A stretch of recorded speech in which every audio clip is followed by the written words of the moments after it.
Okay, Zak the Mishnah, page Zayin Amid Aleph. Hamocher yayin v'shemen lechaveru v'hukru shehuzlu imat shelo nismales hamida lemocher mishen nismales hamida lelokeach. So if you're selling yayin or shemen, or really anything, but you use this example because of the last case in the Mishnah when you pour off the stuff. If you're selling, let's just use it as an example, if I'm selling yayin to a friend, and then from the time that we make the deal, so the price of the wine either goes up or goes down. So, im achelon ismales hamida, seemingly they were filling up a flask, some type of, they call it a measuring. The seller would pour the wine into a measuring utensil, and the buyer would seemingly at this point in the Mishnah just take home the measuring utensil with him.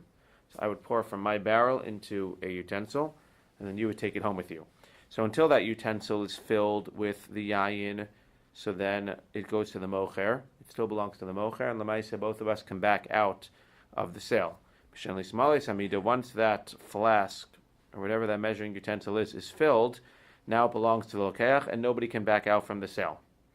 If there is a middleman between them, and we'll see what this means. Nishbara hachavis, nishbara l'sirsur. So then as soon as the chavis breaks, so then the sirsur, the middleman, is going to be responsible.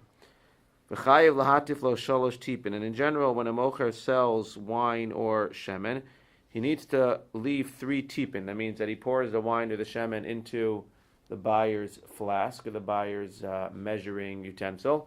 And then after he finishes, he needs to hold it over so that 3 more drops go out. And when 3 more drops go out, so he gave him, he gave him everything that he needed to give him. Then the Gemara says, the Mishnah says, Hirkino mitzis harehu shamocher. Now, if he goes ahead and he inclines the measure back up, so now lemaisa, whatever is left, the residue on the bottom belongs to the mocher. So again, the mocher pours from his barrel into the flask of the lokeach, or into this measuring utensil, as we'll see who belongs to. And when he's done, he needs to hold it over 3 more tipin, 3 more drops, to make sure that he got everything out of the barrel. Anything that's left after those 3 drops, when he puts the utensil back up right, l'maisa belongs to the mocher and not to the lokeach, because as the Gemara will explain, the lokeach has yeyush on that point, and anything that's left and stuck, any residue that's stuck to the bottom, he's willing to have the mocher keep. But the Gemara says that even though that's true by a regular seller, that he needs to, after he pours the wine or the shemen from his flask or from his barrel into this container for the lokeach, that's true of a regular seller, but for a storekeeper, he doesn't have to do that. Because imagine if, it's one thing if I make a deal with you and you come to my house and I pour it and then I spend an extra 2 minutes making sure that 3 drops come out of the thing.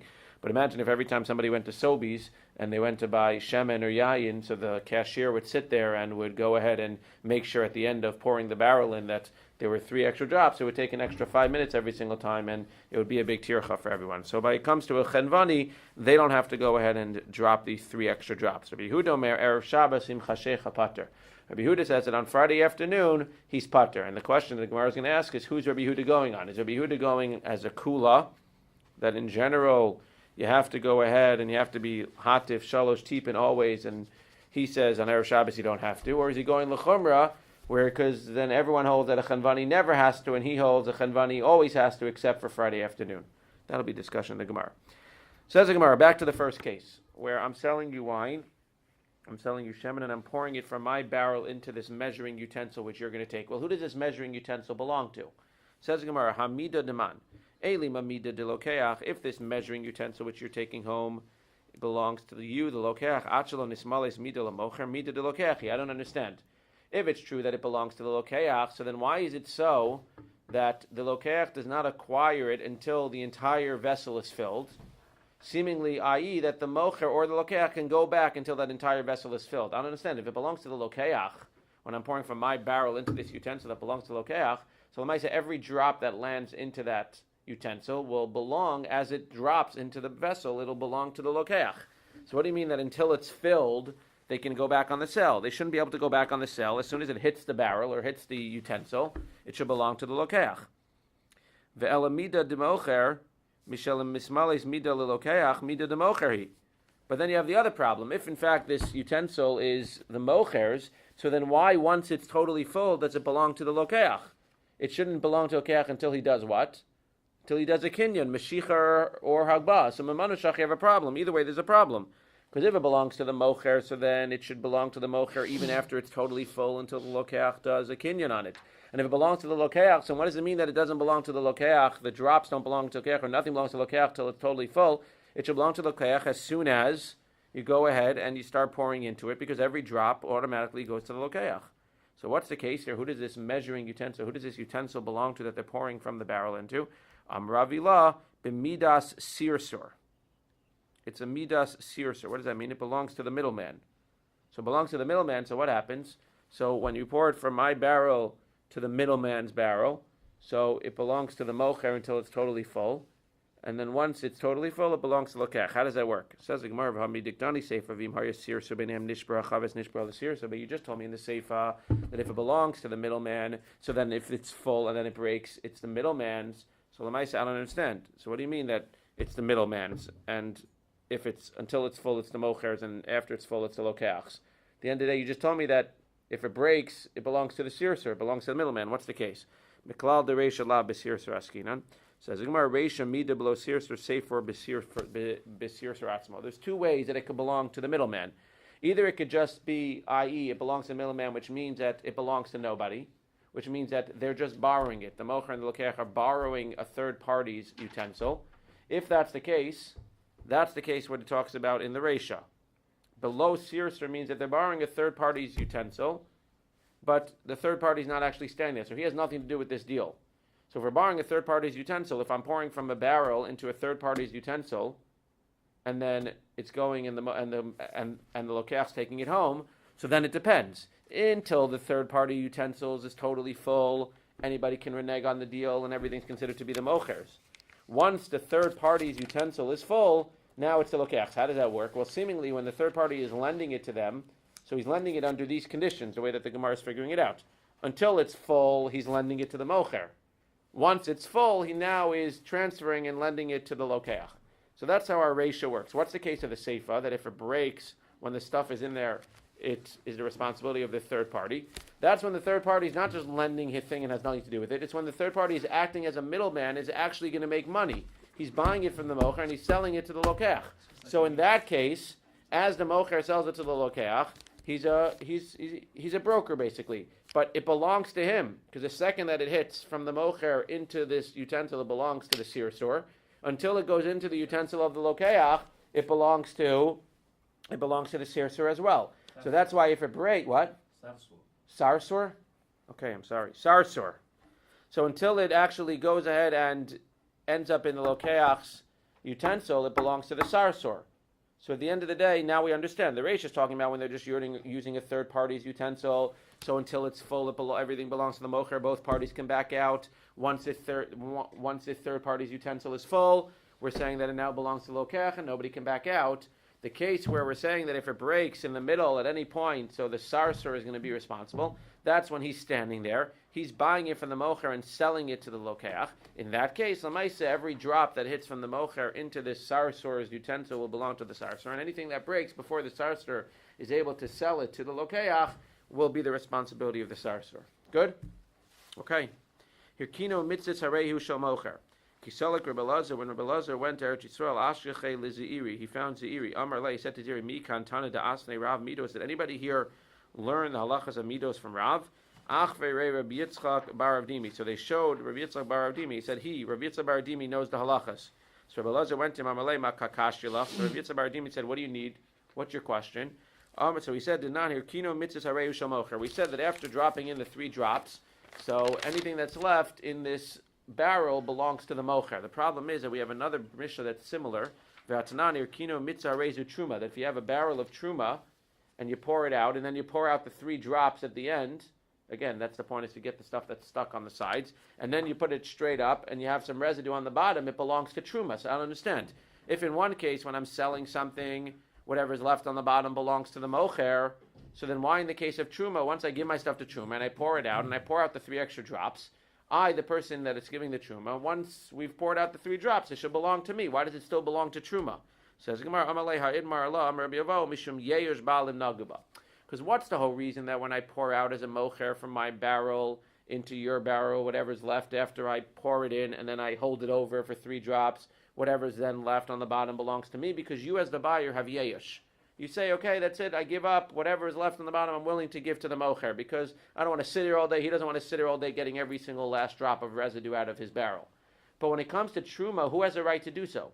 Even if that specific kohen that you're giving the truma to doesn't necessarily want to wait around and get those drops after the original 3 drops, doesn't want to wait around and get whatever's left in that barrel of truma, he doesn't have a right on behalf of truma to say, you know what, okay, so no kohanim are going to be able to get this, or nobody's going to go ahead and get this. At the end of the day, truma is a communal thing for the kohanim, and no one kohen has a right to be mochel on the truma, and therefore, Lamaisa, this is going to stay truma no matter what, even if it's just residue on the bottom of a barrel. But that's the difference between the case of the truma and the case of the mocher. But when I sell something and I pour it out of a barrel, so again, I pour it out of the barrel into the thing. When I'm done, when it stops pouring, I still have to hold it over so that 3 more drops come.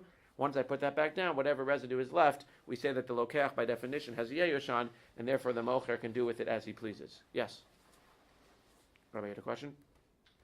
Well, I'm just thinking at the bottom of that truma remains truma forever and ever and ever. That's what I'm saying. So that's what the Gemara is saying. The Gemara is saying it stays. No, you can probably clean it out and stuff, but it's saying that until you clean it out, so Lamaisa, it's going to remain truma. He doesn't have a right to just be miyayish and say, okay, it's yours. You don't have to treat it as truma anymore. But you're right. Seemingly, you'd have to clean it out before you could put other stuff in there, unless it's going to be mevatel, etc. Zok the Gemara v'chenvani enuchayiv lahatif. As I said, Ibayilhu Rabbi Huda Reisha Kayu Lekula Dilma Sefer Kayu Lechum. Is he going Lekula that the chenvani is only chayiv on that the chenvani doesn't have to do, right? What was the Reisha again?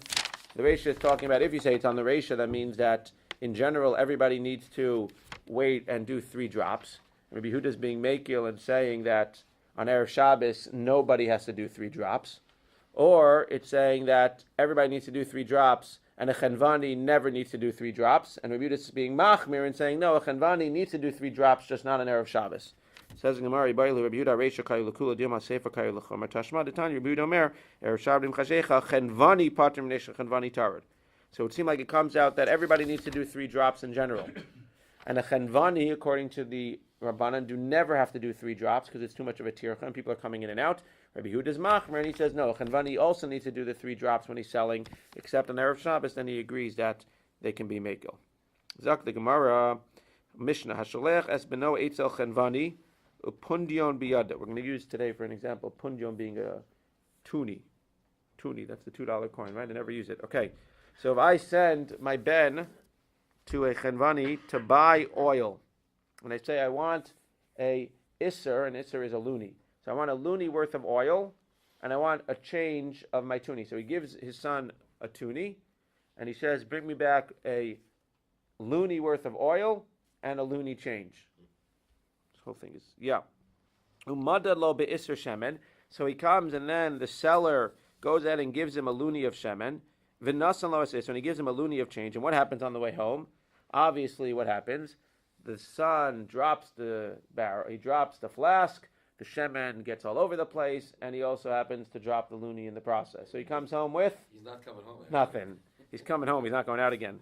Shavar es hatzluchis v'avad es ha'isser, chenvani chayav. The chenvani is chayav for everything. Because he shouldn't have given him anything. Should have seen this little tinok and said, what are you doing? He said, I'm not giving you anything to take home. He's chayav. Rabbi Yehuda poter shalmanat kein shalcho. Rabbi Yehuda makes more sense. What do you mean? The father sent him. Lamaisa, the father sent him, and he did exactly what the father wanted. The father was irresponsible, fine, but it's not the chenvani's problem. Umodim chachamim. The chachamim agree. Rabbi Yehuda bisman she'atzluchis biyada tinok. If the flask is in the tinok stand, we'll have to see what this means. Umadad chenvani lesocha shechenvani pater. And the chenvani went ahead and he was madad into it. He measured into the flask. Then the chenvani is going to be pater. We'll have to see exactly what this means. Fine. Zok the Gemara. Bishlama be'isser v'shemen b'hapligi. So it makes sense by an isser and the shemen. That's what they argue about. Dirabanan savre le'odue shadre v'Rabbi Yehuda savre l'shture le'shadre. So there's 3 things here in this case. There's the flask, the tzluchis.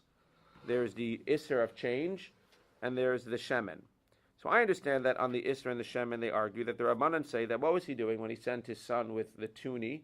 Sent him with a tuni, and he wanted to basically have the son tell the Chenvani, please deliver an Isra worth of Shemen to my house but don't, of course, give it to my son. That's what Rabbanan understand. Nobody would ever give their son the responsibility to bring it home. So he brought him the thing. If he just tells his son to tell the guy to give him an Isser of Shemen, he's not going to remember anything. So he gives him the tuni sort of as like a way for the son to remember. And it says, bring this, show it to him. Tell him you want Shemen and change. When you show him the tuni, all you have to remember now is Shemen and change. So Lamaisa, he'll know that he should deliver an Isser of Shemen and he'll deliver the change as well. Therefore, what happens when he gives him the Shemen and he gives him the change? He shouldn't have done that, and therefore the Chanvani is going to be responsible. Rabbi Yehuda Savar l'shturei le'shardrei. No, Rabbi Yehuda says when he gives him the tuni, he clearly wants him to go ahead and bring back the Shemen and the Luni, and therefore when he loses the Shemen and the Luni, Lamaisa, the Chanvani is not going to be chayev. Says Gemara, let's sluchis of namidasi. But he says, I don't understand.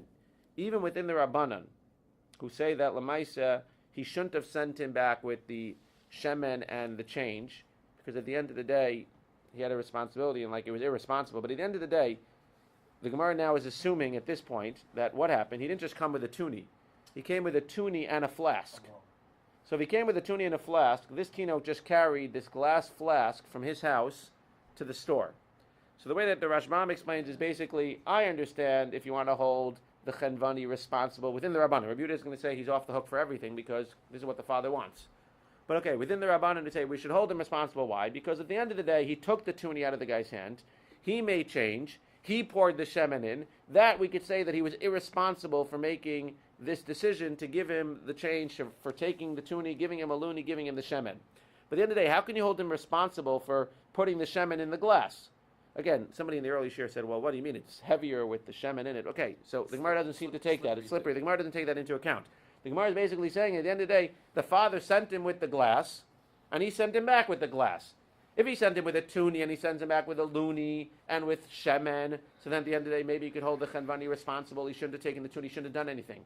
But it's like saying that if the father sends him with the glass to the Chenvani and then the Chenvani sends him back with the same glass, you're going to hold the Chenvani responsible. That's crazy. So he's saying even the Rabbanan, who I understand within their svara would hold that the Chenvani is going to be chayav for the shemen and for the luni. Lamaisa, there's no reason that the Chenvani should be chayav for the tzluchis, which the father himself basically gave up hope on when he sent it with his son. So the Micah shouldn't have brought the flask himself. To who? The fact that the father sent the kid with the tzluchis, that's what the Gemara is calling an aveda midas. He was basically giving up hope on the flask and saying, if it breaks, it breaks. Because Lamaisa, that's if he's sending the glass with the tinok, he clearly doesn't care about the flask. So the Gemara say, Rabbanan, it makes no sense for me, according to Rabbanan. Even within Rabbanan, that you want to hold the seller responsible for the shemen and for the Yisra, it makes no sense that he would hold the guy responsible, that we would hold the Chenvani responsible for the flask, if the father himself basically gave up hope on the flask by sending it with his son in the first place. Amar Avoshia, no. You're right. If that was the case, it would make no sense.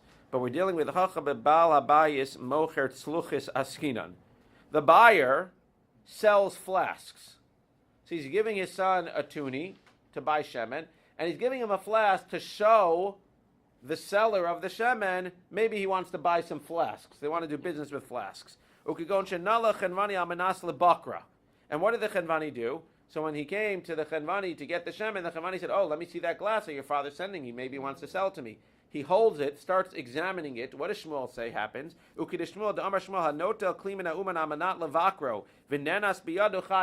Not exactly the same case as when you go into a store and you start checking things out, but the equivalent of going to a store, once you start picking it up off the shelf and checking it out and it slips out of your hand, who's responsible? You're responsible. So the case is that he sent him the glass. If he would have just sent him the glass to fill up, then he clearly didn't care about the glass. He's sending him to fill up. If it breaks on the way back, then we had a question about how could he hold the Chenvani Chai for the glass. But over here, he's sending the glass for the guy to check out, so he can send it wherever he wants. He sent it with his son. Now, as soon as the guy picks it up to check it out himself, yes, it doesn't break while it's in his hand, but once he picks it up to check it out, it's as if he acquires it for himself. When he now gives it back to the Tinok, he's being irresponsible. Now, he's the one being irresponsible. The question becomes, who's being irresponsible? So if it's just a matter of the son bringing the flask, and then the guy filling it up, so he was irresponsible for filling it up, he was irresponsible for giving him change, but the father was irresponsible for giving him this flask in the first place. But in this case, where he brings the flask, and then the Chenvani takes the flask and holds it in his hand to check it out, now he becomes, quote-unquote, responsible for that flask. He becomes responsible to return that flask to its rightful owner, And when he now gives it back to the Tinok, even though in our minds it's ridiculous, the Tinok just brought it, all he did is pick it up and then give it back to the Tinok. It doesn't matter. Once you pick it up to check it out, it becomes yours. Now you have a responsibility to get it back to the owner. Giving it to a Tinok to get it back to the owner is not responsible, even though the owner himself gave it to his kid to bring to you. That's not his problem anymore. Thank God he was lucky and it didn't break on the way. Now that you give it back to the kid to bring back to his father, if it doesn't make it, which it doesn't make it in our story, you're going to be chayav according to Rabbanan. Rabbi Yehuda would still say no. You're patur because the Maisa you did exactly what the father wanted. That's the machlokes here. Says the Gemara, there's only one problem. Lema de Shmuel tonight. We don't want to set up our case where there's a machlokes within Shmuel, because that means that Rabbi Yehuda would hold that what? We don't hold like Shmuel, and then when he picks it up to check it out, he doesn't acquire it. And if he doesn't acquire it, then we can say, well, he's doing what the father wants. But we'd rather not have a machlokes within Shmuel. So what do? We'll go the other way. Says the Gemara, El Rabba of Rav Yosef Damri Tavayu, Hacha bechenvani mocher tzluchios askina. No, the child comes without a flask. And the person who's selling the shemen, the chenvani, also sells flasks. Va'az Rabbi Yehuda l'tamei v'Rabbanan l'tamayu. And they're each going according to their opinion. So now the guy shows up with a tuni. He says, I want shemen. Shemen and change. That's what he says to him. Rabbanan understand that means what? Don't give him anything. He's just coming to place the order. Send him the shemen, send him the change, send him the tzluchis in the mail, bring him with a messenger. If you give him anything as a chavani, you're going to be chayav for everything across the board. The Rabbi Yehuda is going to say, no, ridiculous. The father's sending him. He wants the thing. He wants everything. Therefore, what? Even though you're a mocher, the chenvani sells shemen, he sells tzluchis. This is what the father wants. So he gives him the tzluchis, he gives him the shemen, he gives him the change. The son breaks it along the way. Too bad, says Rabbi Yehuda. This is exactly what the father wants. Says the Gemara, Hachi Emi Sefer, there's only one problem. If that's the case, and the flask belongs to the mocher who's selling the shemen too, Modim Chachamim Rabbi Yehuda Bizman Shat Sluchis Biyad Hatinok. So what exactly is the end of the Mishnah saying? That when the Tinok is holding the flask and he pours it into the flask of the Tinok, he's going to be patur. What do you mean? We're not dealing with a case where we're not dealing with a case where the Tinok is holding the glass. You just told me the case is where the Tinok has no glass and the Chenvani is selling him the shemen with the glass. Says the Gemara, Ella, we have to give another case. So now it's not that the Chenvani is selling the flask. It's not that the guy who's buying the shemen is selling flasks. What's the case? Ela Abaye bar Avin v'Rav Chinina bar Avin de Amri Tavayu Hacha b'Maya Skinan. What's the case here? Kigon shenatla lamudba. It seems to be the case that we had before. That what? The son is actually bringing it with him. What was the challenge that we had before? Challenge was that if the son is bringing it with him, so then, right, that was the beginning of the Gemara. Then the tzluchis is an aveda midasi, and why would the Rabbanan hold that at the end of the day, why would the Rabbanan hold that the chenvani is going to be responsible for the tzluchis? Says the Gemara, uchi de Rabba. To Amar Rabba, hichisha nischayeva. Gemara makes an interesting parallel here. Again, we asked, within the Rabbanan, if the tzluchis was actually brought by the child, why would the Rabbanan hold that the chenvani is going to be responsible for the tzluchis? All he did was have the child bring the tzluchis, he filled it up, and Lamaisa, and then the son brought it back. So the case is that the chenvani actually took the tzluchis out of the guy's hand. So he took it out of his hand, therefore what? Says the Gemara, there's a case of hichisha nischayeba. There's a case where we know that a zaken or a Talmid Chacham does not have a responsibility to return a lost object. But what happens if he actually hits the lost object? Let's say there's an animal that's lost. So if it's under his kavod, so then he doesn't have to necessarily touch it or pick it up. The zaken can keep walking. Let's say he takes his stick and hits the animal. So even though he's not chayiv to return that animal, stam if he's walking, once he hits it with a stick, he now becomes chayiv to return it. And therefore, if he hits it with a stick, and then it continues to be lost, lemaisa now, if something happens to it, he's chayiv for it. He shouldn't have touched it. He wouldn't have been chayiv to return it. Now that he hits it with a stick, he's chayiv. Same thing here. This guy brought the flask with him. If the chenvani would never have touched the flask and just poured into the flask, nothing would be a problem. The fact that the chenvani picked up the flask in order to pour the shemen into it, now that he touches it, he becomes responsible. Like we said before, if he doesn't return it now to the father and he returns it to the katan, he's going to be chayiv. That's what the Rabbanan say. Eimor damar rabba bebali chayim dan kintu nigra brisa ki haygavna miyamar. The Gemara has a problem with that also. What's the problem with that? The problem is that maybe lemaisa you're only chayiv by an animal. Why would you only be chayiv by a bali chayim or an animal? Well, what happens again if you're a zaken and you go ahead and you don't have to pick it up, and now you hit that animal. What happens to that animal? So if that animal's here, and the owner is there, and I hit that animal, and now the animal goes there, what are you in essence doing? You're making it harder for the owner to find the animal, because by hitting it, it's going farther away from the owner. So maybe in that case is where you're going to be chayav. But stam, if you would just go ahead and take the flask and fill it up and then give it back to the guy, what kind of comparison is that? Maybe if he took the flask, filled it up, did exactly what he wanted, and gives it back. Why would the Rabbanan hold that he's going to be chayiv in that case? Says the Gemara, so that can't be the case either. Because at this point of the Gemara is assuming that even within the Rabbanan, again, the Rabbanan send the guy with the flask. The case is that we sent the kid with a flask. We sent him now with a tuni and a flask. And he's saying to the Chanvani, my father wants a luni worth of shemen in this flask, and he wants a luni change. The guy takes the flask, takes it, fills it up, gives it back to the son. So we said, according to Rabbi Yehuda, if it breaks along the way, Chanvani's totally off the hook for everything because he did exactly what the father wanted. According to the Rabbanan, he's on the hook. Why? He's on the hook for the shemen because he had no business pouring the shemen in. The guy was just trying to place an order. He's on the hook for the change because he took a tuni and gave him a luni. He's going to be on the hook. But we said, according to Rabbanan, it makes no sense, said that he should be chayav for the tzluchis. Because by just taking it and filling it up, he didn't do anything. He didn't acquire it. He didn't want to be kohenet. What? He didn't want to be kohenet. And the child wasn't giving it to him to be kohenet. Correct. So where's the So there is none. That's why the Gemara rejects this and says, okay, so at that point, we still have a problem because Lamaisa, by the fact that the father sent the tzluchis with the kid, even within the Rabbanan, who say you're chayav for the shemen and the isser, it makes no sense that the Rabbanan should say you're chayav for the tzluchis. So rather, what must the case be? It can't be that case because in that case, the Rabbanan would agree. They would still disagree on the shemen and the luni, and that I get. But the Rabbanan would still agree that you're never going to be chayav for. Nobody would say that you're chayav for the tzluchis if he sends it with the guy, if he sends it with the child, and it breaks on the way home. Says the Gemara, rather, what's the case? Elam Rava ani ve'arisha bechabura targaminu. Me and my charusa, the lion, were able to go ahead and explain. Umanu, who's his charusa? Rabbi Zeri. Called him a lion. Fine. Says the Gemara, hachamay, what's the case? Now it makes sense. What happens? The son brings the flask.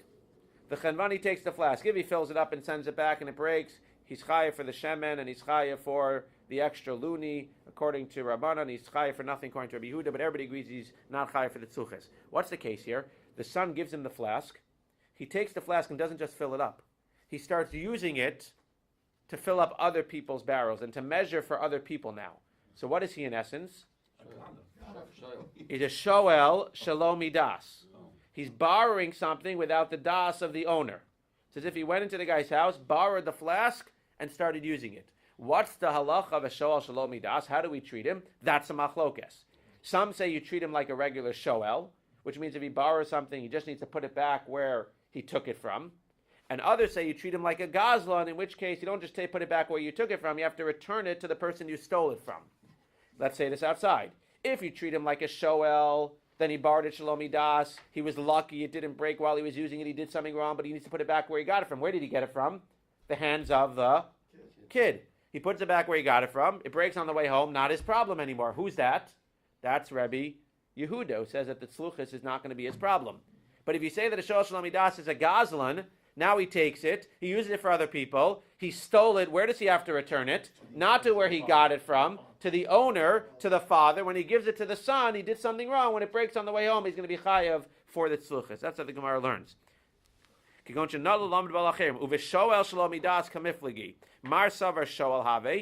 is who? That is Rabbi Yehuda. Umar Savar Gazan Avi, the Rabbanan say he's a Gazan, and that's why. So it comes out again. The son brings a flask with him. Son brings a flask and a tuni.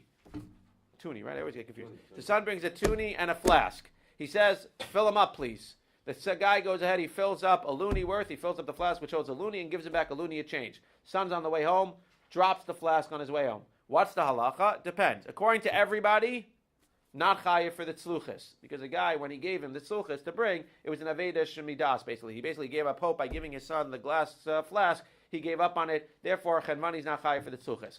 Who's chayiv for the shemen and the isser? It depends who you hold like. Rabbana would say that the Chenvani is chayiv because Lamaisi shouldn't have given him the change, he shouldn't have given him the oil, he was the irresponsible one. We would just say ridiculous. He did exactly what the father wanted, and Lamaisi is not chayiv for anything. That's that case. What's the case that we're talking about in our Mishnah? Talking about a case where at the end of the day, the guy came with the tuni, and he came with the flask. Now the guy takes the flask.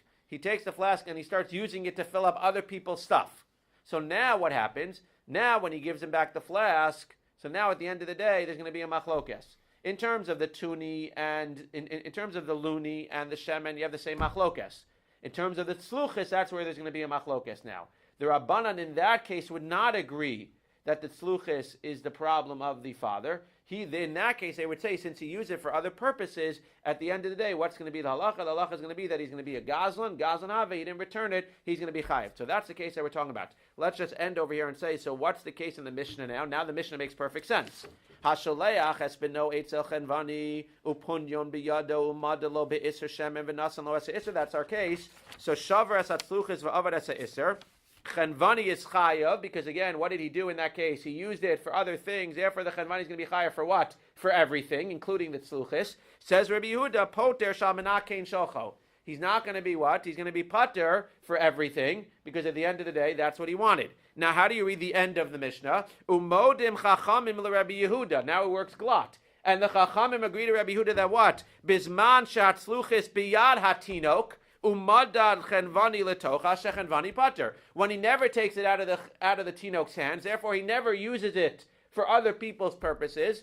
I.e., even if he takes it out of the chenvani's hands, but he uses it, even if he takes it out of the tinok's hand, but he uses it just for the tinok's purposes. When it says he doesn't take it out of his hands, it doesn't mean literally. If he doesn't take it out of the tinok's hands, he doesn't take it out of using it just for the tinok, then the chachamim will agree that what? That he'll be pater for the tzluchis. He'll still be chayav for the shemen, he'll still be chayav for the yisr, but in that case he'll be pater for the tzluchis, because if he didn't take it out of the chenvani's hand, or even if he took it out of the chenvani's hands, but he only used it for the, if he took it out of the tinok's hand, but he only used it for the tinok, then lemaisa, even the Rabbanan would agree that he's pater. Where do the Rabbanan disagree? When he takes it out of the tinok's hands and he uses it for other purposes, then the Rabbanan will say we treat him like a gazan. If he treats him like a gazan, when you go ahead and you return it to the tinok, you shouldn't have returned it to the tinok, you should have returned it to the father. When it breaks on the way home, lemaisa, you're going to be responsible.